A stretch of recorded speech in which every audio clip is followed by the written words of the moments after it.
Épître de Jacques. Chapitre 1. Jacques, serviteur de Dieu et du Seigneur Jésus-Christ, aux 12 tribus qui sont dans la dispersion, salut. Mes frères, regardez comme un sujet de joie complète, les diverses épreuves auxquelles vous pouvez être exposés, sachant que l'épreuve de votre foi produit la patience. Mais il faut que la patience accomplisse parfaitement son œuvre, afin que vous soyez parfaits et accomplis, sans faillir en rien.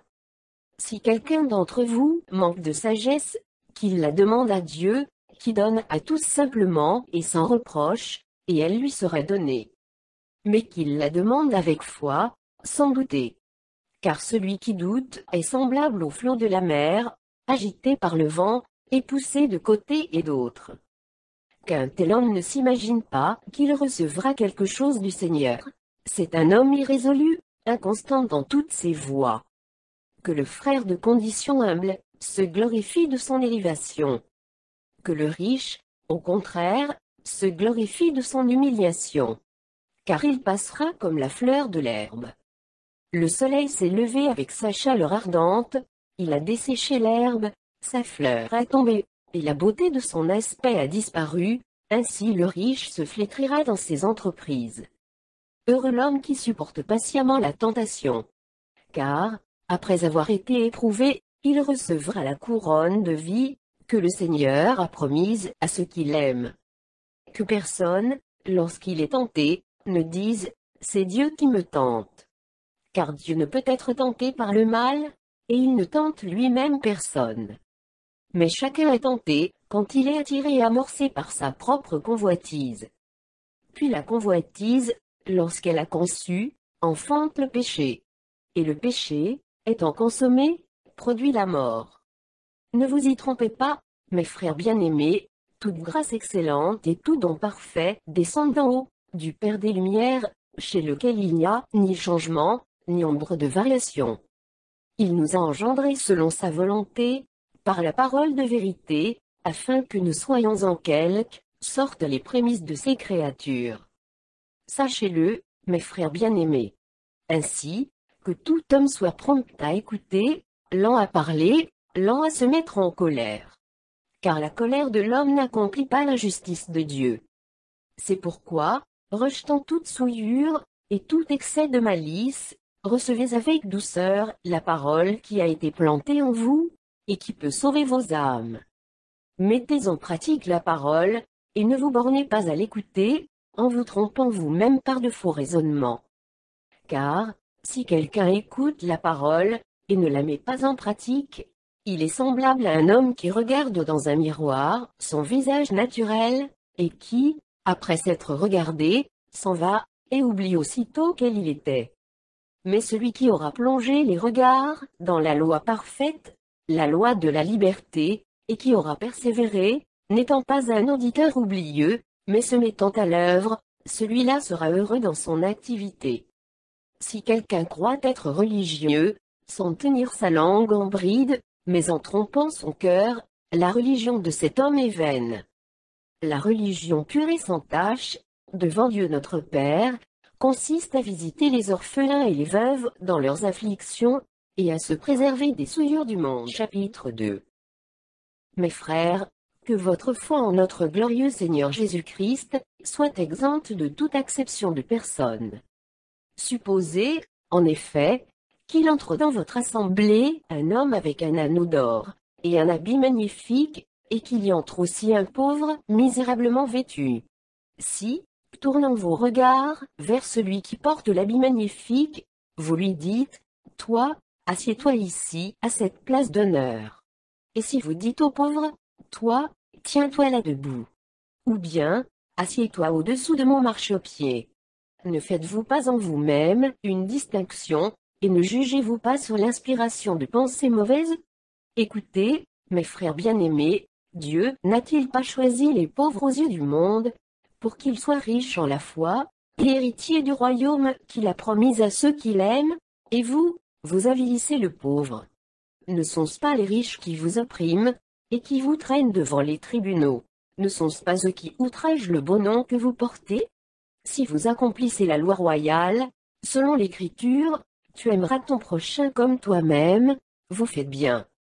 Mais si vous faites exception de personne, vous commettez un péché, vous êtes condamnés par la loi comme des transgresseurs.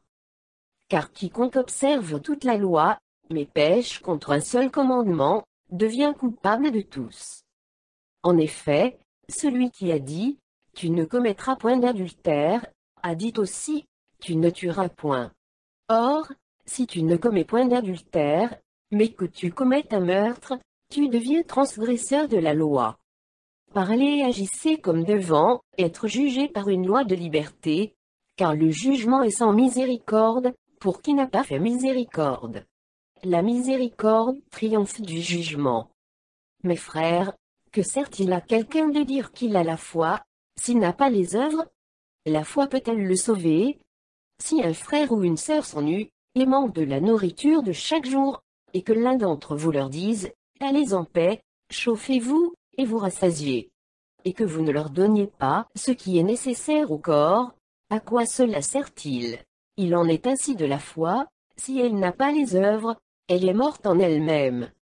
Mais quelqu'un dira, toi, tu as la foi. Et moi, j'ai les œuvres. Montre-moi ta foi sans les œuvres, et moi, je te montrerai la foi par mes œuvres. Tu crois qu'il y a un seul Dieu, tu fais bien. Les démons le croient aussi, et ils tremblent.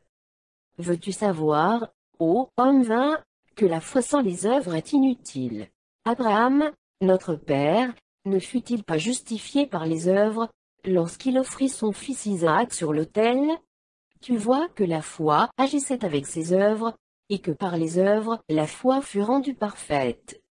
Ainsi s'accomplit ce que dit l'Écriture, Abraham crut à Dieu, et cela lui fut imputé à justice. Et il fut appelé ami de Dieu. Vous voyez que l'homme est justifié par les œuvres, et non par la foi seulement. Rahab la prostituée, ne fut-elle pas également justifiée par les œuvres, lorsqu'elle reçut les messagers, et qu'elle les fit partir par un autre chemin? Comme le corps sans âme est mort, de même, la foi sans les œuvres est morte. Chapitre 3. Mes frères, qu'il n'y ait pas parmi vous un grand nombre de personnes qui se mettent à enseigner, car vous savez que nous serons jugés plus sévèrement. Nous bronchons tous de plusieurs manières. Si quelqu'un ne bronche point en parole, c'est un homme parfait, capable de tenir tout son corps en bride. Si nous mettons le mort dans la bouche des chevaux, pour qu'ils nous obéissent, nous dirigeons aussi leur corps tout entier. Voici, même les navires, qui sont si grands, et que poussent des vents impétueux, sont dirigés par un très petit gouvernail, au gré du pilote. De même, la langue est un petit membre, et elle se vante de grandes choses. Voici, comme un petit feu peut embraser une grande forêt. La langue aussi est un feu. C'est le mont de l'iniquité. La langue est placée parmi nos membres, souillant tout le corps, et enflammant le cours de la vie, étant elle-même enflammée par la géhenne. Toutes les espèces de bêtes et d'oiseaux, de reptiles et d'animaux marins, sont domptées, et ont été domptées par la nature humaine. Mais la langue, aucun homme ne peut la dompter. C'est un mal qu'on ne peut réprimer. Elle est pleine d'un venin mortel. Par elle nous bénissons le Seigneur notre Père, et par elle nous maudissons les hommes faits à l'image de Dieu. De la même bouche sortent la bénédiction et la malédiction. Il ne faut pas, mes frères, qu'il en soit ainsi. La source fait-elle jaillir par la même ouverture l'eau douce et l'eau amère? Un figuier, mes frères, peut-il produire des olives, ou une vigne des figues? De l'eau salée ne peut pas non plus produire de l'eau douce. Lequel d'entre vous est sage et intelligent, qu'il montre ses œuvres par une bonne conduite, avec la douceur de la sagesse. Mais si vous avez dans votre cœur un zèle amer, et un esprit de dispute, ne vous glorifiez pas et ne mentez pas contre la vérité. Cette sagesse n'est point celle qui vient d'en haut, mais elle est terrestre, charnelle, diabolique. Car là où il y a un zèle amer, et un esprit de dispute, il y a du désordre, et toutes sortes de mauvaises actions. La sagesse d'en haut est premièrement pure, ensuite pacifique, modérée, conciliante, pleine de miséricorde et de bons fruits, exempte de duplicité, d'hypocrisie. le fruit de la justice est semé dans la paix, par ceux qui recherchent la paix. Chapitre 4. D'où viennent les luttes, et d'où viennent les querelles parmi vous? N'est-ce pas de vos passions qui combattent dans vos membres? Vous convoitez, et vous ne possédez pas. Vous êtes meurtriers et envieux, et vous ne pouvez pas obtenir. Vous avez des querelles et des luttes, et vous ne possédez pas, parce que vous ne demandez pas. Vous demandez, et vous ne recevez pas, parce que vous demandez mal, dans le but de satisfaire vos passions. Adultères que vous êtes. Ne savez-vous pas que l'amour du monde est inimitié contre Dieu? Celui donc qui veut être ami du monde, se rend ennemi de Dieu. Croyez-vous que l'Écriture parle en vain? C'est avec jalousie que Dieu chérit l'Esprit, qu'il a fait habiter en nous. Il accorde, au contraire, une grâce plus excellente. C'est pourquoi l'Écriture dit, Dieu résiste aux orgueilleux, mais il fait grâce aux humbles. Soumettez-vous donc à Dieu. Résistez au diable, et il fuira loin de vous. Approchez-vous de Dieu, et il s'approchera de vous. Nettoyez vos mains, pécheurs. Purifiez vos cœurs, hommes irrésolus. Sentez votre misère. Soyez dans le deuil et dans les larmes. Que votre rire se change en deuil, et votre joie en tristesse. Humiliez-vous devant le Seigneur, et il vous élèvera. Ne parlez point mal les uns des autres, frères. Celui qui parle mal d'un frère, ou qui juge son frère, parle mal de la loi et juge la loi. Or, si tu juges la loi, tu n'es pas observateur de la loi, mais tu en es juge. Un seul est législateur et juge, c'est celui qui peut sauver et perdre. Mais toi, qui es-tu, qui juge le prochain? À vous maintenant, qui dites, aujourd'hui ou demain, nous irons dans telle ville, nous y passerons une année, nous trafiquerons, et nous gagnerons. Vous qui ne savez pas ce qui arrivera demain. Car, qu'est-ce que votre vie? Vous êtes une vapeur qui paraît pour un peu de temps, et qui ensuite disparaît. Vous devriez dire, au contraire, si Dieu le veut, nous vivrons, et nous ferons ceci ou cela. Mais maintenant, vous vous glorifiez dans vos pensées orgueilleuses. C'est chose mauvaise que de se glorifier de la sorte. Celui donc qui sait faire ce qui est bien, et qui ne le fait pas, commet un péché. Chapitre 5. À vous maintenant, riches, pleurez et gémissez, à cause des malheurs qui viendront sur vous. Vos richesses sont pourries, et vos vêtements sont rongés par les teignes. Votre or et votre argent sont rouillés. Et leur rouille s'élèvera en témoignage contre vous, et dévorera vos chairs comme un feu. Vous avez amassé des trésors dans les derniers jours. Voici le salaire des ouvriers qui ont moissonné vos champs, et dont vous les avez frustrés, cris, et les cris des moissonneurs, sont parvenus jusqu'aux oreilles du Seigneur des armées. Vous avez vécu sur la terre, dans les voluptés et dans les délices, vous avez rassasié vos cœurs au jour du carnage. Vous avez condamné, vous avez tué le juste, qui ne vous a pas résisté. Soyez donc patients, frères, jusqu'à l'avènement du Seigneur. Voici, le laboureur attend le précieux fruit de la terre, prenant patience à son égard, jusqu'à ce qu'il ait reçu les pluies de la première et de l'arrière-saison. Vous aussi, soyez patients, affermissez vos cœurs, car l'avènement du Seigneur est proche. Ne vous plaignez pas les uns des autres, frères, afin que vous ne soyez pas jugés. Voici, le juge est à la porte. Prenez, mes frères, pour modèle de souffrance et de patience, les prophètes qui ont parlé au nom du Seigneur. Voici, nous disons bienheureux ceux qui ont souffert patiemment. Vous avez entendu parler de la patience de Job, et vous avez vu la fin que le Seigneur lui accorda, car le Seigneur est plein de miséricorde et de compassion. Avant toute chose, mes frères, ne jurez ni par le ciel, ni par la terre, ni par aucun autre serment.